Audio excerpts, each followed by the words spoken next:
Building the pyramids was an incredible feat of engineering, and while no one knows for certain, the most widely accepted theory is that the ancient Egyptians used a combination of ramps, levers, and human labor to move the massive stone blocks. Here's a breakdown of the key elements of this theory. Quarrying the stones. Most of the limestone blocks were quarried from a site near the pyramids themselves, while higher quality white limestone for the casing was brought from Tura, and granite for the burial chambers came from Aswan, which is much farther south.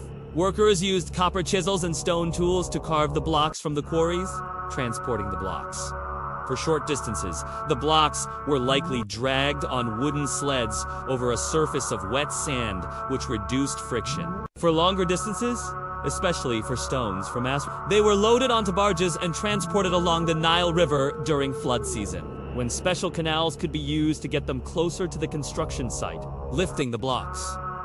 The most debated part of the process is how the stones were raised to build the pyramid as height. The most plausible theory is the use of a large, sloping embankment or ramp made of brick, earth, and sand.